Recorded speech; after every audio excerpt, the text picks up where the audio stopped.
Livro Crescendo em Graça, capítulo 9, Mal Entendido, Rogério Surita. Estridente, o telefone toca. São quase 11 horas da noite e faz muito calor na cidade. É verão, e este mês de julho está mais quente que de costume. Rogério Surita atende.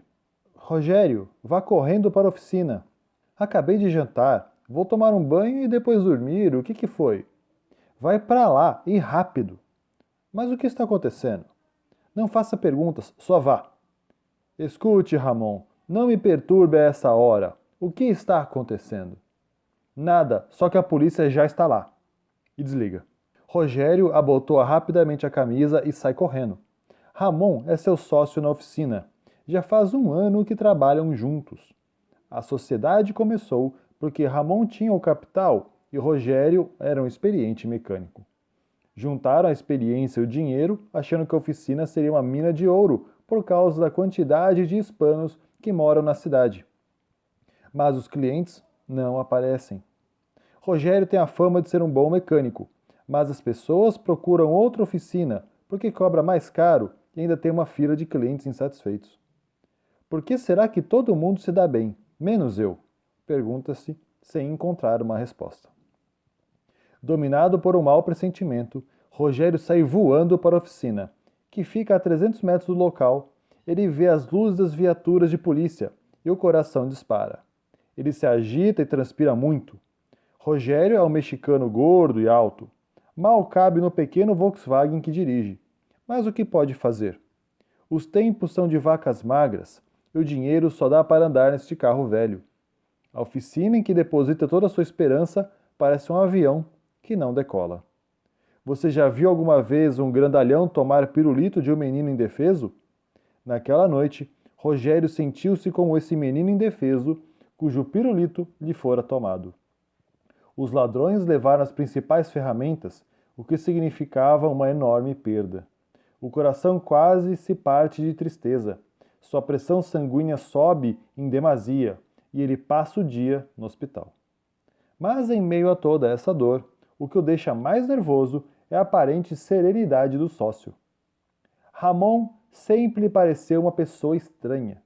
Eles fizeram uma sociedade, mas em seu coração, Rogério se propôs a não ensinar nada ao companheiro. No entanto, Ramon aprende sem que lhe ensinem, pois observa tudo em silêncio. Com o tempo você aprende, disse Rogério. Eu levei anos para aprender e nunca tive um professor para me ensinar ou me passar os conhecimentos. A verdade é que as coisas que levamos anos para aprender ficam gravadas dentro da gente e custa muito para se desprender delas.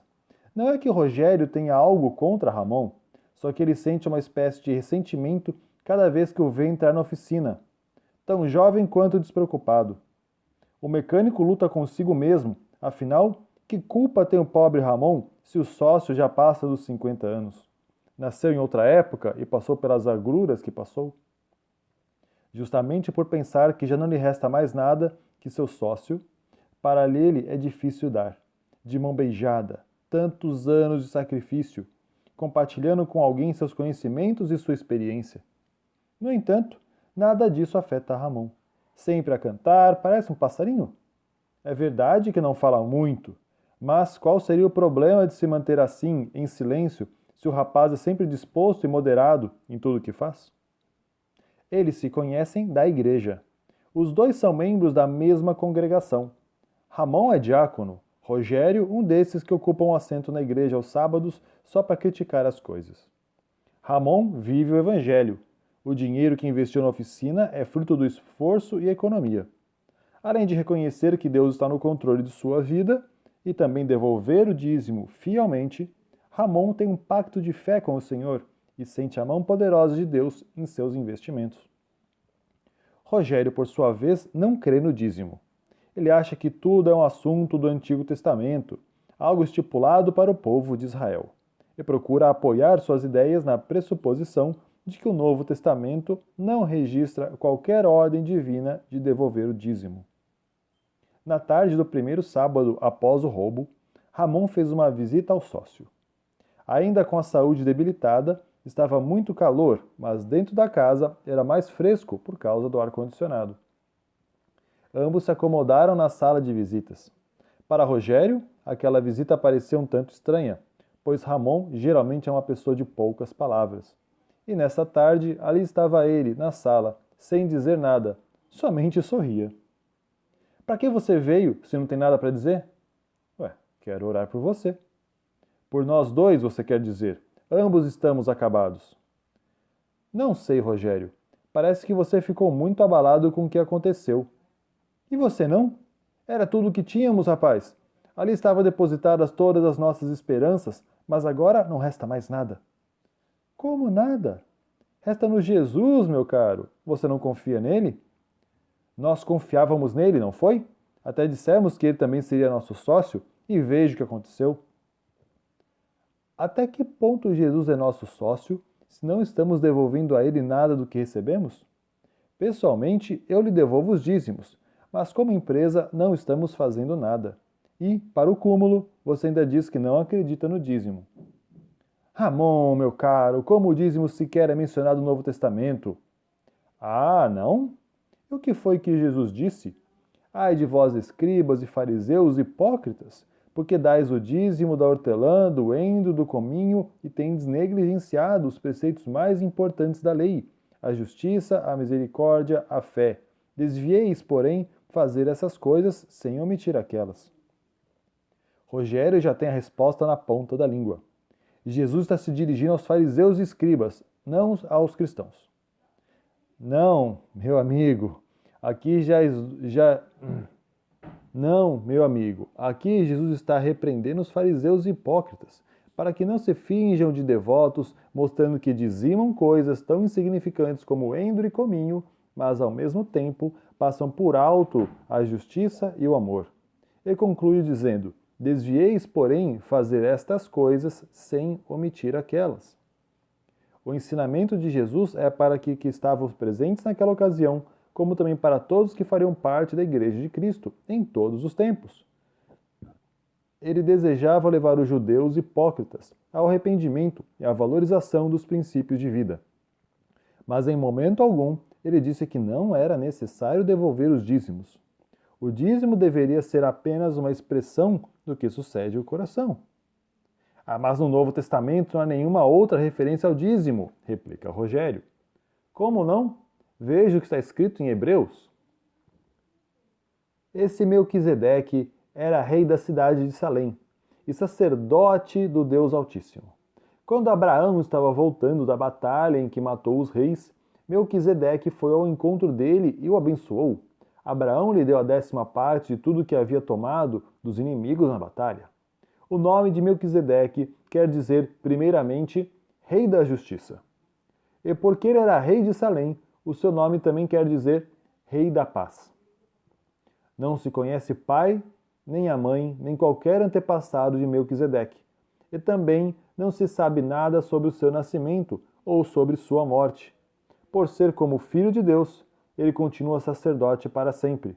Vejam como Melquisedeque era grande. Abraão, o patriarca, lhe deu a 10ª parte de tudo que havia tomado dos inimigos na batalha. Hebreus, capítulo 7, versos 1 até o verso 4. Rogério parecia nervoso. Suas ideias estavam borbulhando. Seu coração se rebelava. Não lhe agradava falar de dinheiro e, no entanto, vivia em função do que ganhava. Mas não ganhava quase nada. Ele sempre foi um bom mecânico, mas o dinheiro parece lhe escapar como água entre os dedos. Agora, ali está ele diante de seu sócio, falando exatamente sobre o assunto que menos gosta de falar. E aí ele se defende. Eu conheço a passagem que você acaba de ler. Ali só está registrado um incidente do passado que não se pode dizer só por isso que o dízimo continua válido. Então por que você acha que essa passagem que fala de Melquisedeque declara que não se conhece o pai, nem a mãe, nem qualquer antepassado sobre Melquisedeque? E também não se sabe nada sobre o seu nascimento ou sobre sua morte. Por ser como o Filho de Deus, ele continua sacerdote para sempre. Vejam como Melquisedeque era grande. Abraão, o patriarca, lhe deu a 10ª parte de tudo que havia tomado dos inimigos na batalha. Eu já falei, isso é só um registro histórico. Você não percebe que o escritor bíblico quer provar a eternidade, a permanência e a soberania de Melquisedeque ao se referir ao fato de Abraão lhe entregar os dízimos? Por que usaria algo que não existe mais para provar a existência de alguém que sempre existiu? Rogério Surita não sabe o que fazer para sair daquele aperto e procura outro argumento para se defender. E na posição que o Novo Testamento não ensina qualquer ideia sobre devolver o dízimo. Deixemos Melquisedeque de lado. Agora me diga, por que o livro de Atos, ao falar primeiro dos cristãos, em momento algum menciona os dízimos? Bem, vamos ver então como viviam então os primeiros cristãos. Da multidão dos que creram eram coração e alma. Ninguém considerava exclusivamente sua nenhuma das coisas que possuía. Tudo, porém, lhes era comum. Com grande poder, os apóstolos davam testemunho da ressurreição do Senhor Jesus, e em todos eles havia abundante graça, pois nenhum necessitado havia entre eles, porquanto os que possuíam terras ou casas, vendendo-as, traziam os valores correspondentes e depositavam aos pés dos apóstolos. Então se distribuía a qualquer um à medida que alguém tinha necessidade. José, a quem os apóstolos deram o sobrenome de Barnabé, que quer dizer filho de exortação, levita, natural de Chipre, como se tivesse em um campo vendendo-o, trouxe o preço e depositou aos pés dos apóstolos. Isso está escrito em Atos, capítulo 4, do verso 32 até o verso 37. Viu só? Eles não devolviam dízimo, concluiu Rogério, todo animado. Tem razão.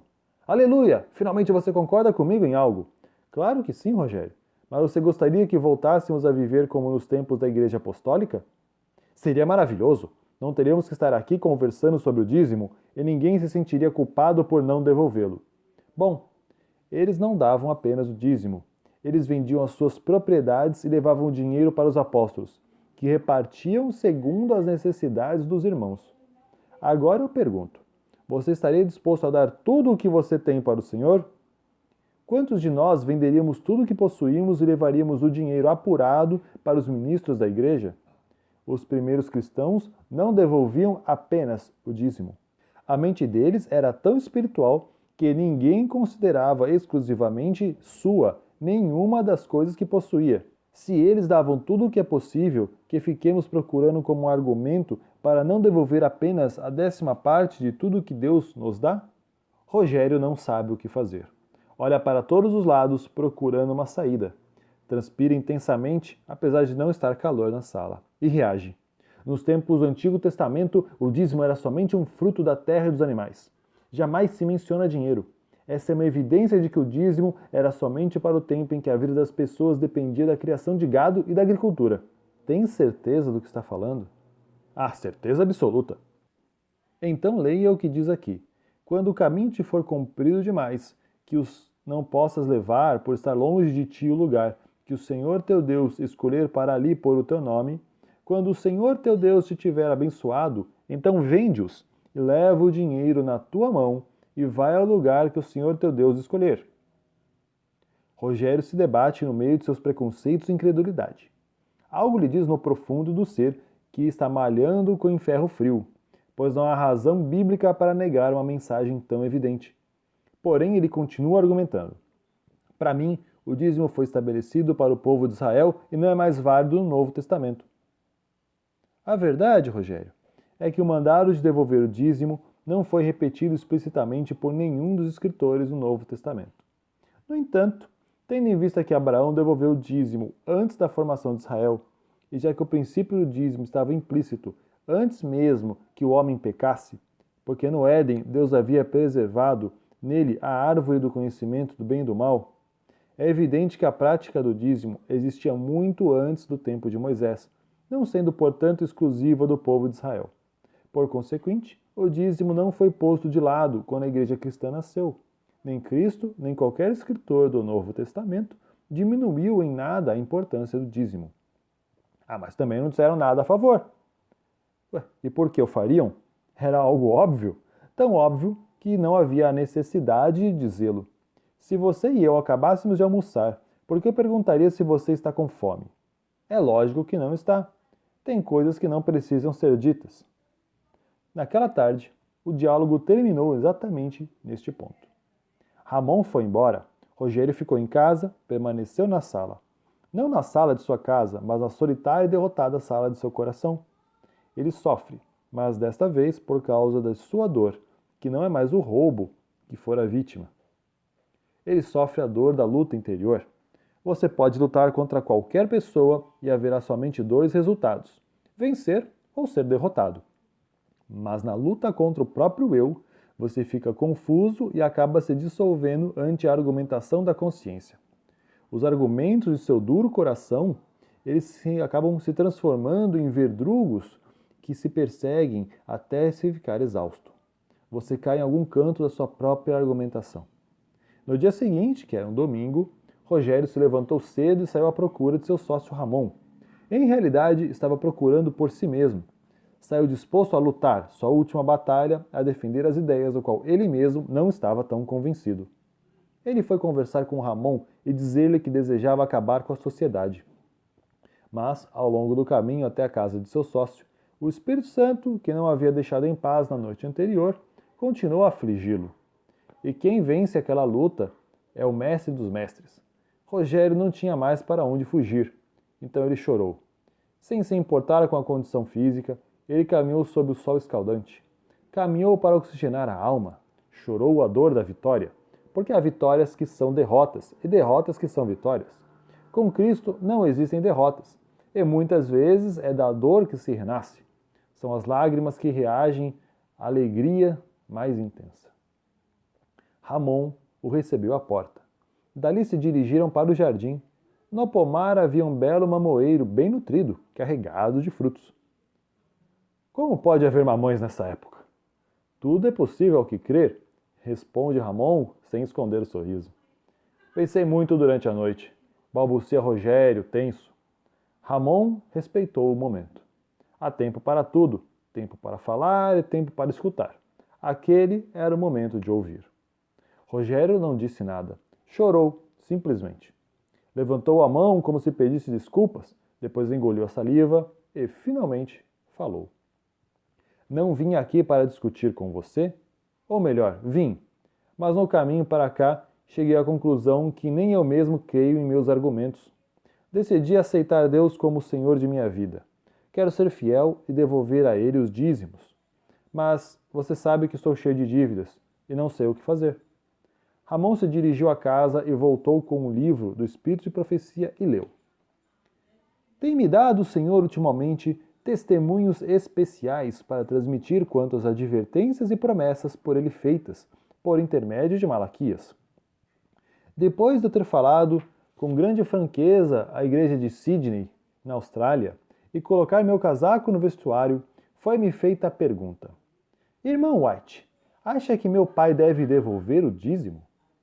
Recentemente teve grande prejuízo e diz que logo que liquidar sua dívida, devolverá o dízimo. Perguntei: como consideram a nossa obrigação para com Deus, que nos dá a vida e a respiração e todas as bênçãos que desfrutamos?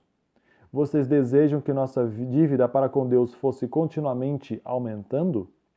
Tomariam a parte que Ele nunca nos deu para usar para qualquer outro propósito que não seja fazer a sua obra avançar e manter seus servos no ministério? Em resposta à sua pergunta, interroga o profeta Malaquias: roubará o homem a Deus? Todavia, vós me roubais e dizeis: em que te roubamos? Como se não houvesse vontade de estender essa questão. Vem então a resposta: nos dízimos e nas ofertas. Com maldição sois amaldiçoados, porque a mim me roubais, vós, a nação toda. Depois dessa declaração, ousaria eu dizer-lhes: não precisam dar o dízimo enquanto estiverem devendo? Quer que eu lhe diga que certamente devem pagar tudo o que devem a qualquer homem, embora roubem a Deus para fazê-lo? Se todos aceitassem as Escrituras, justamente como afirmam, e abrissem o coração para compreender a palavra do Senhor, não diriam: não posso ver a questão do dízimo, não posso entender que as minhas circunstâncias eu deva dar o dízimo. Roubará o homem a Deus? A consequência de assim fazer é francamente declarada e eu não me arriscaria a sofrê-la. todos os que assumirem a posição sincera e decidida de obedecer a Deus, que não tomai os fundos de reserva do Senhor, seu dinheiro, para liquidar os débitos que devem ao Senhor e a parte que ele reclama como sua, receberão então as bênçãos de Deus prometidas a todos que lhe obedecem. Isso está escrito no livro Conselhos sobre Mordomia, página 92 e 93. Rogério não disse mais nada, agradeceu ao jovem amigo e sócio. Deu-lhe um abraço emocionado e se despediu. Sua luta chegou ao fim. Estava livre? Livre para desfrutar da felicidade plena que Jesus oferece. No sábado seguinte, ele se dirigiu à igreja, levando para Deus o sagrado dízimo. Seu coração palpitava de felicidade. Sentia que era um novo homem. Essa é a história de Rogério Surita. A vida cristã é crescimento. Rogério é um cristão que aprendeu a crescer diariamente na graça de Jesus. Olá, meus queridos irmãos, você que chegou até aqui e acompanhou mais esse capítulo aqui do livro Crescendo em Graça. Só para te lembrar, este foi o 9º capítulo de 13 capítulos ao todo deste livro. Estamos continuando o projeto com lançamentos semanais. Então, se você gostou desse vídeo, deixa o seu like, ajuda muito na divulgação, compartilhe se você gostar e se inscreva no canal. Nós acompanhamos e nós continuaremos fazendo o projeto até o fim, tá bom? Muito obrigado pela sua colaboração, um grande abraço e tchau, tchau.